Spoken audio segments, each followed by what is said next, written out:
बिस्मिल्लाहिर्रहमानिर्रहीम। अस्सलामुअलैकुम viewers.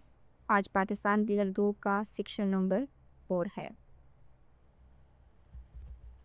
Okay, सो बाकी सेक्शंस की तरह हम इसको लेयर्स में डिवाइड करके समझेंगे।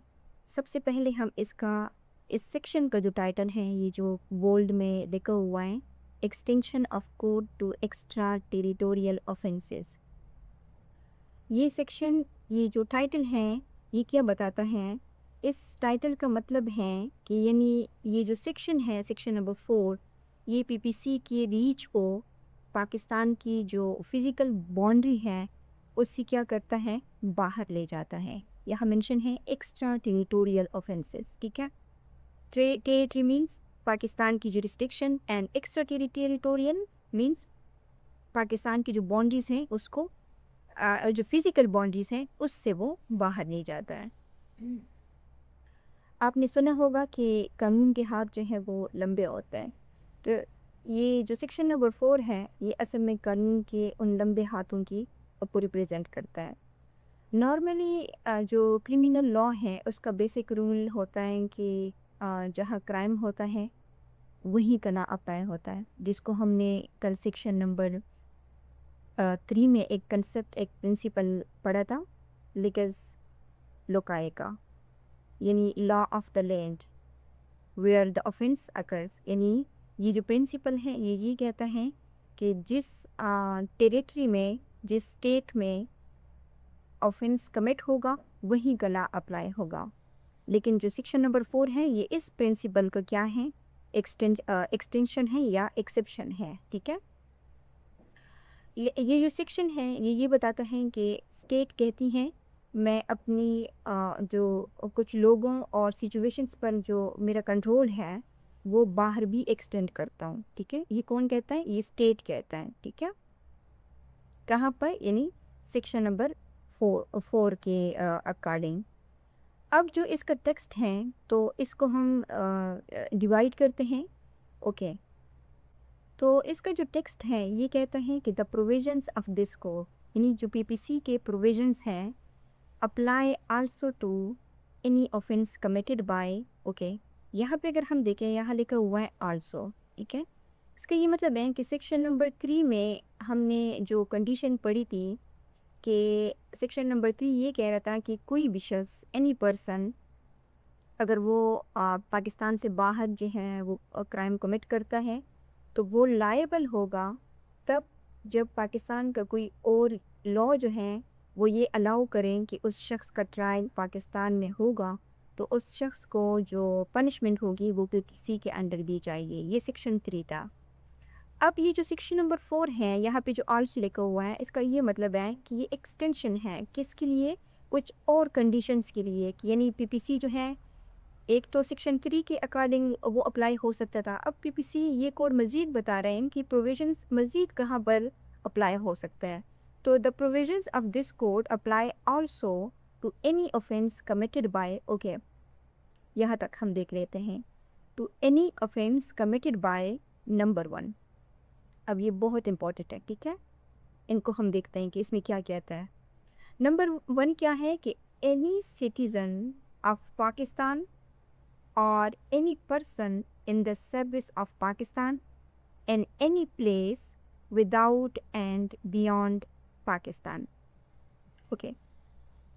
ये जो एनी सिटीज़न है ये तो इजी है, ठीक है। एनी सिटीज़न ऑफ पाकिस्तान से मुराद है आप, मैं, हम सब, ठीक है। हम जिसके पास भी पासपोर्ट है, आईडी कार्ड है, मैं पाकिस्तान का सिटीज़न है, राइट।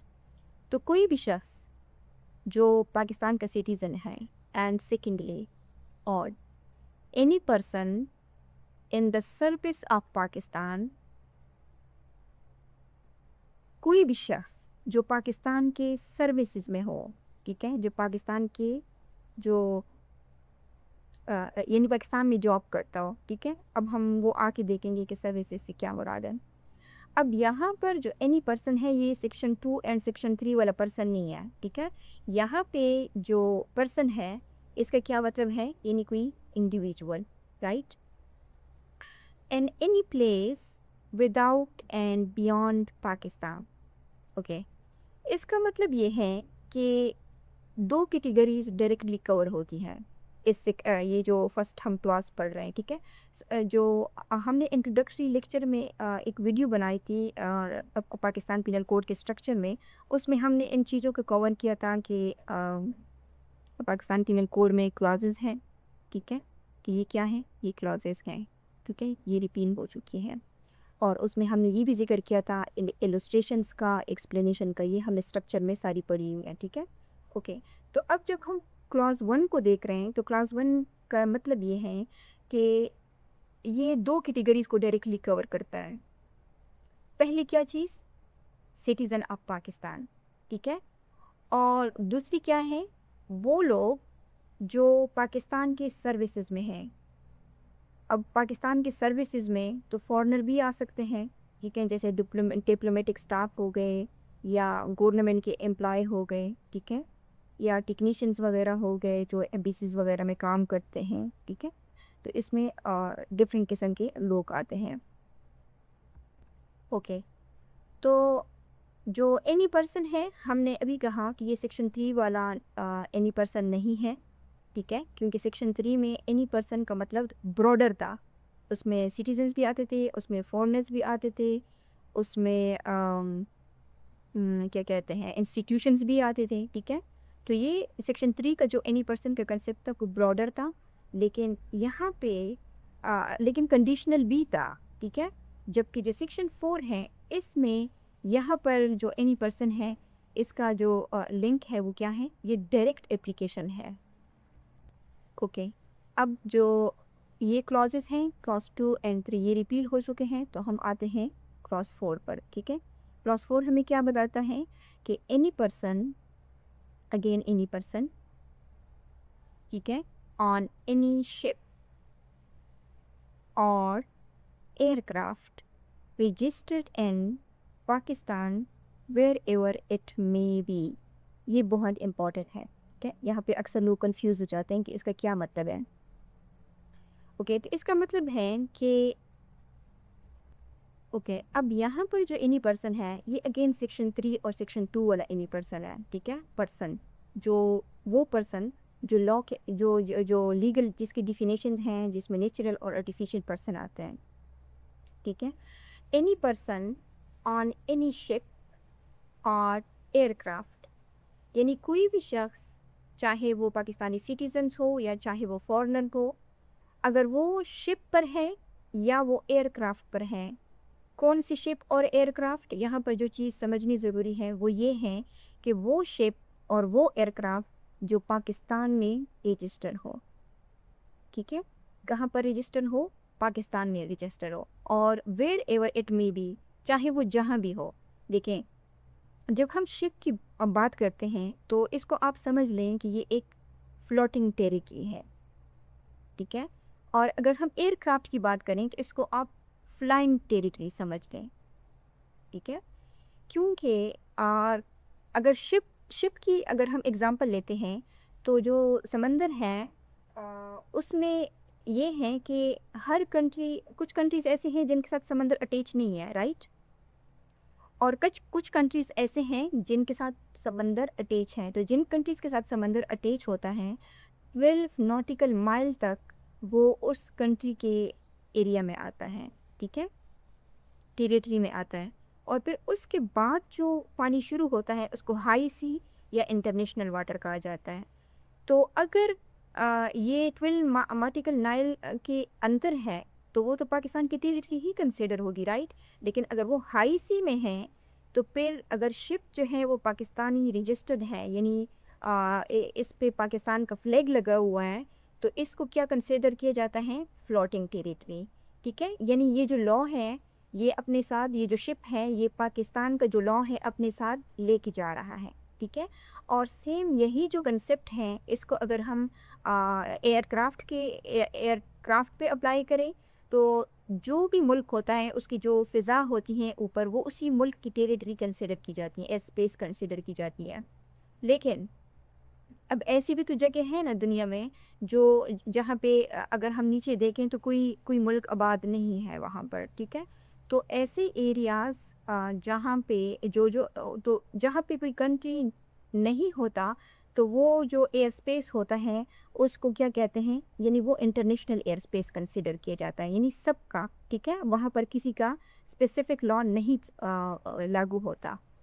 तो अब ये जो सेक्शन है, सेक्शन 4, ये कहता है कि चाहे शिप हो या एयरक्राफ्ट हो, ठीक है, क्योंकि एयरक्राफ्ट क्या करता है, फ्लाई करता है ना, तो इसको अगर हम फ्लाइंग टेरिटरी का की तरह समझें तो इसका ये मतलब होगा कि जो ये एयरक्राफ्ट हैं ये जब हवा में उड़ रहा है, ठीक है, पाकिस्तानी एयरक्राफ्ट हैं, पी फॉर एग्जांपल PIA है, ठीक है, और अगर ये लंदन के फ़िज़ा में उड़ रहा है या टर्की की फ़िज़ा में उड़ रहा है और एयरक्राफ्ट के अंदर कोई ऑफेंस कमिट हो जाता है, ठीक है, या शिप के अंदर कोई ऑफेंस कमिट हो जाता है, तो वो क्या होगा, वो लाइबल होगा under Pakistan penal code.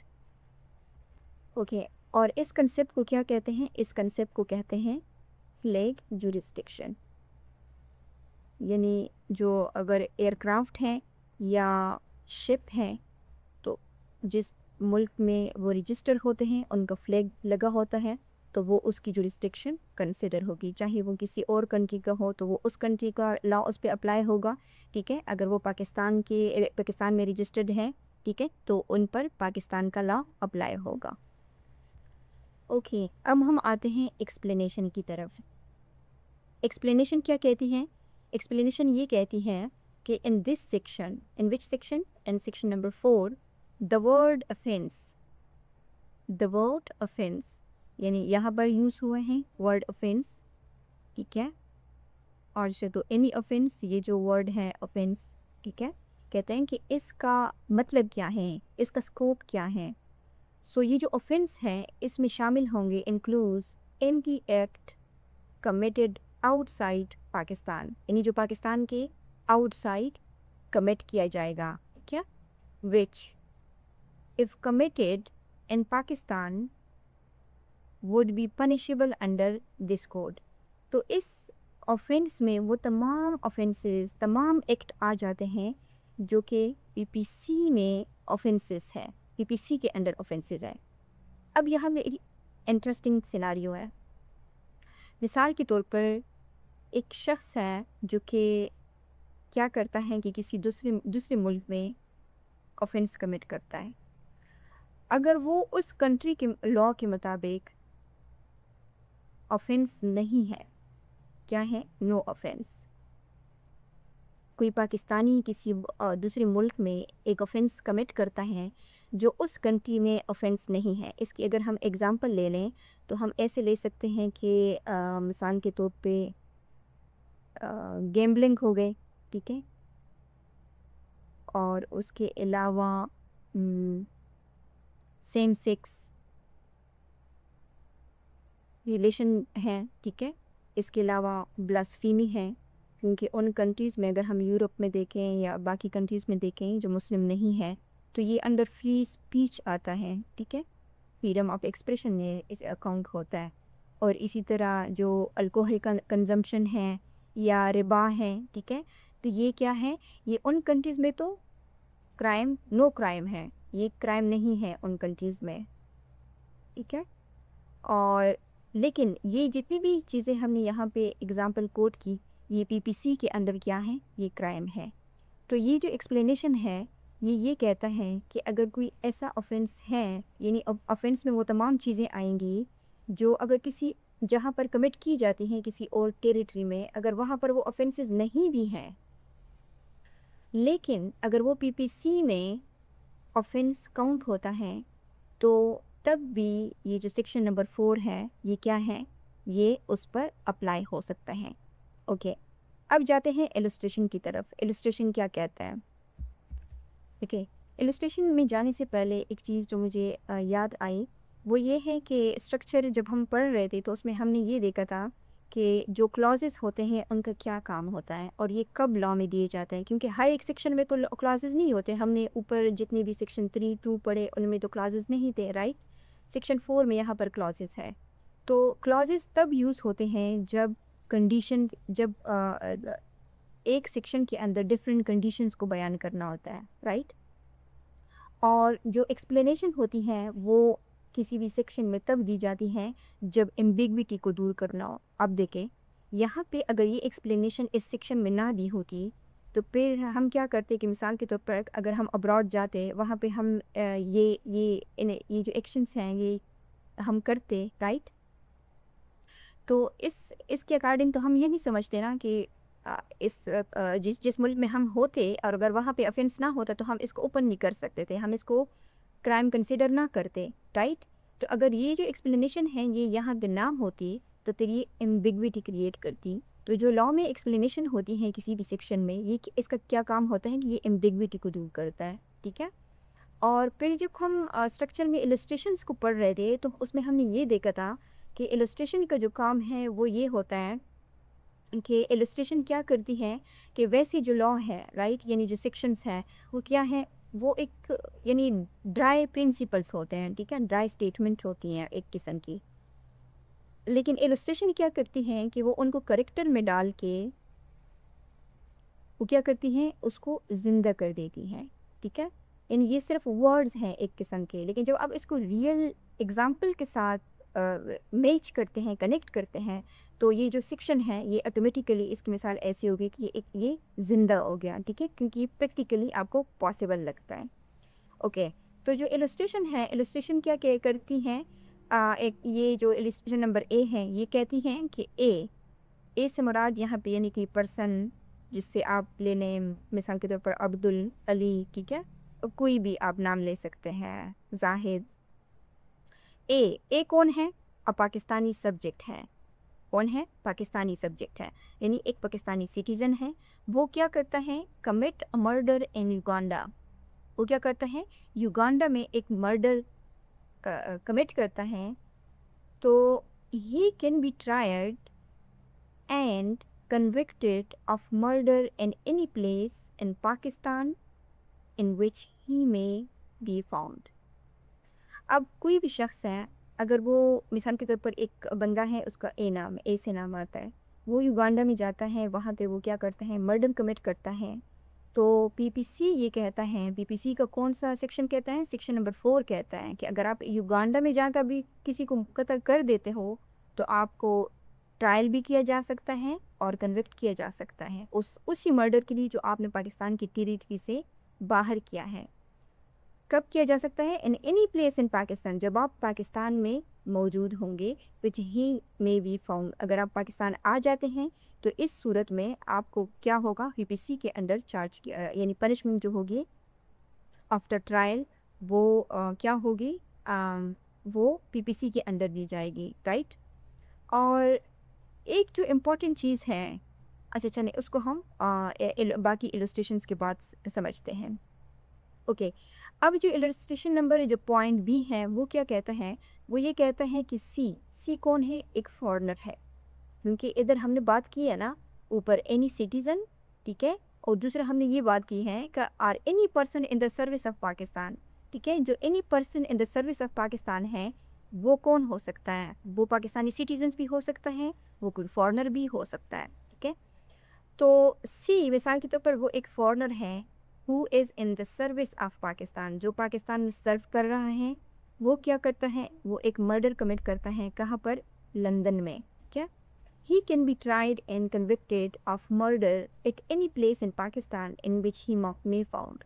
Okay, दोनों जो ये जो दोनों फ्रेजेस हैं, एनी सिटीज़न या any person in the service of Pakistan, इसमें सिर्फ इतना सा डिफरेंस है कि पाकिस्तानी सिटीज़न हो चाहे फॉरेनर हो, लेकिन अगर वो सर्विस ऑफ पाकिस्तान में सर्व कर रहे हैं, ठीक है, तो दोनों पर अगर वो पीपीसी में अगर कोई चीज़ पनिशेबल है, राइट, और वो कमिट करता है, वो चाहे जहाँ पर भी हो, ठीक है, तो उस सूरत में क्या होगा कि वो उसको पीपीसी के ज़रिए से पनिश किया जा सकता है, ठीक है। और ओके, जो डी है इलस्ट्रेशन में वो ये कहता है कि डी एक बंदा है, राइट, वो कौन है, ब्रिटिश सब्जेक्ट है जो कि ब्रिटिश का सिटीज़न है, राइट, वो जूनागढ़ में रहता है, इंडिया में रहता है ब्रिटिशर, रहता इंडिया में है, इंस्टिगेट करता है ई को, यानी किसी और को इंस्टिगेट करता है कि टू कमिट अ मर्डर इन लाहौर, कि वो पाकिस्तान में लाहौर में क्राइम कमिट करें या मर्डर कमिट करते हैं, ठीक है। डी क्या कहता है, is guilty of abetting murder, यानी जब आप किसी क्राइम में किसी का साथ देते हैं तो उसको क्या कहते हैं, अबेटमेंट, राइट।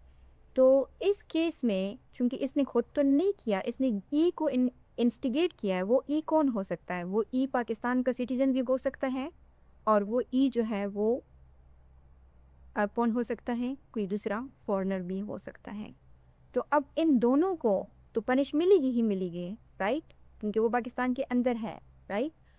और ये जो डी है, ये जो ब्रिटिश सिटीज़न हैं जो मौजूद हैं जूनागढ़ में, उसको भी पीपीसी के सेक्शन जो अबेटमेंट का सेक्शन है उसके अंदर उसको वो किया जा सकता है, ठीक है, उस पे चार्जेस लग सकते हैं। ओके, जो सेक्शन नंबर 4 है उसमें एक इम्पॉर्टेंट जो कंसेप्ट हैं जिसको समझना इंतहाई ज़रूरी है, वो ये देखना है कि क्या जो सेक्शन नंबर 4 है उसका मतलब ये है कि क्राइम अगेंस्ट पाकिस्तान होना चाहिए, नहीं, इसका आंसर क्या है, नो। ये जो सेक्शन है, जो सेक्शन नंबर 4 है, ये विक्टिम की नेशनलिटी या स्टेट इंटरेस्ट पर डिपेंड नहीं करता, यानी अगर कोई पाकिस्तानी सिटीज़न है वो किसी मुल्क में किसी पाकिस्तानी को कत्ल करता है, ठीक है, तो ये उसको इस वजह से पनिश नहीं किया जाएगा पीपीसी के अंडर कि उसने पाकिस्तानी को मारा है, यानी ये विक्टिम की जो नेशनलिटी है उसको डिटरमिन नहीं करता, ना ही ये स्टेट इंटरेस्ट पर डिपेंड करता है। ये किस पर डिपेंड करता है, ये डिपेंड करता है कनेक्शन पर, किसके कनेक्शन पर, ऑफेंडर के कनेक्शन पर, ऑफेंडर कनेक्शन पर डिपेंड करता है ये सेक्शन नंबर 4। और कनेक्शन क्या है, कनेक्शन हमने 3 तरीक़ों से पढ़ा कि तीन कनेक्शन अगर इस्टेब्लिश होंगे तो सेक्शन नंबर 4 जो है वो एप्लीकेशन में, ऑपरेशन में आ जाएगा। नंबर वन क्या है, या तो वो सिटीज़न ऑफ पाकिस्तान हो, राइट, एंड नंबर 2 क्या है, या तो वो पाकिस्तान के सर्विसेज में हो, ठीक है, और या क्या हो जो नंबर 3 पर है कि वो पाकिस्तान के शिप या एयरक्राफ्ट पर क्राइम कमिट हुआ हो। तो आपने सेक्शन नंबर 4 को याद रखने के लिए इन 3 कनेक्शंस को याद रखना है, ठीक है, यानी यानी फोकस क्या है, ऑफेंडर स्टेट रिलेशनशिप, ना कि सिर्फ विक्टिम या लोकेशन। फोकस क्या होना चाहिए, फोकस क्या है इस सेक्शन का, ऑफेंडर स्टेट रिलेशनशिप, यानी जो विक्टिम है वो वजह नहीं है पनिशमेंट की, रिलेशनशिप्स, ठीक है। तो ये जो बुनियादी चीज़ है ये सेक्शन 4 में अप्लाई होती हैं, राइट। ओके, अब हम क्या करते हैं कि अब हम सेक्शन नंबर 4 के जो प्रिंसिपल्स हैं कि इस सेक्शन में कौन कौन से प्रिंसिपल यूज़ हुए हैं उनको देखते हैं। Principal use in section number 4, okay, एक तो है एक्स्ट्रा टेरिटोरियल ज्यूरिसडिक्शन का कंसेप्ट, टेरिटोरियल, जो कि ऑलरेडी टाइटल का जो सेक्शन का टाइटल है उसमें ऑलरेडी ये वर्ड दिया गया है, एक्स्ट्रा टेरिटोरियल ज्यूरिसडिक्शन, क्राइम किसके ज़रिए से, थ्रू नेशनलिटी, नेशनलिटी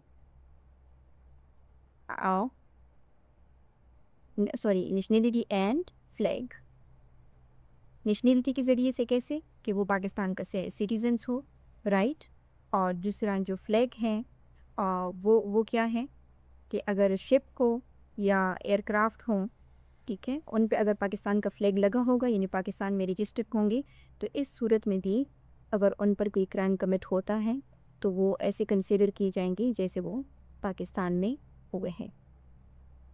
यानी जो स्टेट है, पीपीसी किसने इस्टेब्लिश किया है, स्टेट ने, राइट। तो इसका मतलब है कि जो स्टेट है वो ये कहती है कि मेरा सिटीज़न यानी पाकिस्तानी सिटीज़न जहाँ भी जाएगा तो मेरी अकाउंटेबिलिटी उसके साथ जाएगी, ठीक है। लेकिन एक चीज़ हम ये देखते हैं प्रैक्टिस की अगर हम बात करें, जैसे हमने सेक्शन 3 में भी ज़िक्र किया था कि यहाँ भी सेक्शन 3 की तरह यहाँ पर भी कुछ लिमिटेशंस आती हैं। वो क्या है? एविडेंस की एंड विटनेसेस की, ठीक है। ये क्रिमिनल लॉ के इम्पॉर्टेंट एलिमेंट्स हैं, राइट। इसको इग्नोर नहीं किया जा सकता। या डिप्लोमेटिक इश्यूज़ क्यों? क्योंकि लाजमी बातें हैं, अगर वो पाकिस्तान से बाहर जो है क्राइम कमिट होता है तो फिर उसमें डिप्लोमेसी जो है, जो एम्बेसीज वगैरह हैं वो भी इन्वॉल्व होती हैं। तो अक्सर केसेस में यानी इस तरह के जो केसेस होते हैं जो एक्स्ट्रा टेरिटोरियल जुरिस्डिक्शंस में हो जाते हैं, तो उस सूरत में क्या होता है कि अक्सर ऐसे केसेस फॉरेन कंट्रीज़ खुद ही ट्रायल करती हैं। लेकिन जो सेक्शन नंबर आप फिर कहोगे कि अगर सेक्शन नंबर 4 अगर वो कंट्रीज खुद ट्रायल करती हैं तो फिर सेक्शन नंबर 4 का क्या फ़ायदा है, राइट। तो सेक्शन नंबर 4 का जो फ़ायदा है ये पाकिस्तान को एक बैकअप पावर देती हैं। क्या देती हैं? Backup power. यानी अगर वो शख्स जो है वो पाकिस्तान आता है इस तरह, तो फिर हर कोई क्या करेगा, बाहर क्राइम्स कमिट करके पाकिस्तान भाग आएगा, ठीक है, अगर सेक्शन 4 ना हो। तो ये पाकिस्तान को क्या देता है? बैकअप पावर देता है।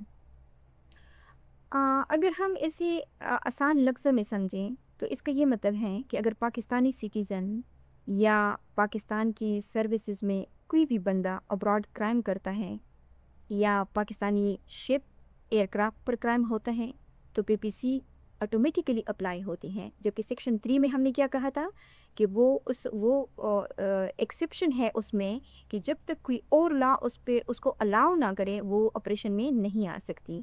लेकिन जो सेक्शन नंबर 4 है उसमें जो हमने 3 कनेक्शंस बताए, ठीक है, 3 कनेक्शन हमने पढ़े। तो अगर इन तीनों कनेक्शंस में से कोई भी एक कनेक्शन अगर फुलफ़िल होता है तो जो सेक्शन नंबर 4 है वो ऑटोमेटिकली ऑपरेशन में आ जाता है। ओके। सो एक चीज़ हमने ये कही कि जो ऐसे केसेस जो ज़्यादातर यानी किसी एक्स्ट्रा टेरिटोरियल जुरिस्डिक्शंस में होते हैं वो वही जो स्टेट्स होती हैं जिसमें हो जाते हैं क्राइम, तो वो खुद ही उनको डील करती हैं। और यहाँ पे जो हमने कहा कि ये सेक्शन 4 जो है ये पाकिस्तान को बैकअप पावर देता है, तो ये हमें दो कंसेप्ट एक किस्म के समझाता है। एक जो है वो है territorial territorial law, right. And दूसरा जो है वो हमें यानी उसी कंट्री का लॉ जिसमें वो जो अक्रिम्स हैं, क्राइम है वो कमिट हो जाता है, इसको क्या कहते हैं? लिकस लोकाई, जिसको हमने सेक्शन 3 में भी पढ़ा था, law of the land. And जो पीपीसी एक्टिव होता है वो किस वजह से एक्टिव होता है? वो पर्सनल लॉ की वजह से एक्टिव होता है, ठीक है। और एक चीज़ हमने ये भी देखी कि प्रैक्टिस में इसका क्या रोल है सेक्शन 4 का। तो प्रैक्टिस में ये है कि एविडेंस, विटनेसेस की वजह कि ये सब क्या ज़रूरी होता है ना, ट्रायल के लिए एविडेंस भी चाहिए होते हैं, विटनेसेस भी चाहिए होते हैं। तो अगर हम प्रैक्टिस में देखें तो इसकी जो एप्लीकेशंस हैं वो मिनिमम है as compared to other sections. और इसमें जो ज़्यादातर लोग इन्वॉल्व होते हैं वो मिलिट्री के लोग इन्वॉल्व होते हैं, ठीक है। यानी ये सेक्शन जब भी एप्लीकेशन में आएगा तो जिन लोगों के खिलाफ ये आएगा कि ये मिलिट्री या गवर्नमेंट जो ऑफिशियल्स होते हैं वो इसमें इन्वॉल्व होते हैं ज़्यादातर, ठीक है, उनके अगेंस्ट। एंड सेकेंडली अगर बहुत ज़्यादा यानी कोई ऐसा केस हुआ है जिसमें बहुत ज़्यादा लीगल एंड पॉलिटिकल अगर प्रेशर है तो फिर इस सूरत में क्या है? इस सूरत में क्या होगा कि इस सूरत में फिर हमें जो सेक्शन 4 है उसकी ऑपरेशन ज़्यादातर नज़र आती है। अदरवाइज़ क्या होता है कि अदरवाइज़ हम सबको मालूम है कि क्रिमिनल लॉ में एविडेंस, विटनेसेस ये सब रिक्वायर होते हैं, ठीक है। और अगर अ, बंदर यहाँ बनना हो तो इस सूरत में पे थोड़ा सा मुश्किल हो जाता है। और ऑलरेडी हम सेक्शन 3 में ये भी देख चुके थे कि इस सूरत में अगर क्राइम एक्स्ट्रा टेरिटोरियल जुरिस्डिक्शन में होता है तो फिर जो एक्स्ट्रेडिशन लॉ है वो अक्सर काम करता है, ठीक है। जो 18 72 का है मे बी, तो I forget the year, exact year, right. तो वो पे इस सूरत में काम करता है, जिसके ज़रिए से एक स्टेट दूसरी स्टेट को कहती हैं कि ये बंदा आप हमें दे दें, क्योंकि हम इस पे ट्रायल चलाना चाहते हैं। ये यानी किन केसेस में ज़्यादातर होता है, ये यानी हाई प्रोफाइल केसेस में, जिसमें मिलिट्री के लोग होते हैं, गवर्नमेंट ऑफिशियल्स इन्वॉल्व होते हैं, तो इस सूरत में सेक्शन 4 पे ऑपरेशन में आता है। ओके, तो जो आखिरी बात है वो ये है कि सेक्शन 4 डायरेक्ट एक्सटेंशन है, जहाँ पर कनेक्शन पाकिस्तान से हो। हमने 3 कनेक्शन की बात की, अगर वो 3 कनेक्शन इस्टेब्लिश हो जाते हैं तो वहाँ पर पीपीसी खुद अप्लाई होती है, चाहे क्राइम दुनिया के किसी भी कोने में हुआ हो। तो ये आज का हमारा सेक्शन नंबर 4 था। मैं उम्मीद करती हूँ कि आपको ये समझ आ गया होगा। फिर भी अगर कोई एम्बिग्विटी है तो आप कमेंट में क्वेश्चन करके पूछ सकते हैं। ठीक है, थैंक यू सो मच।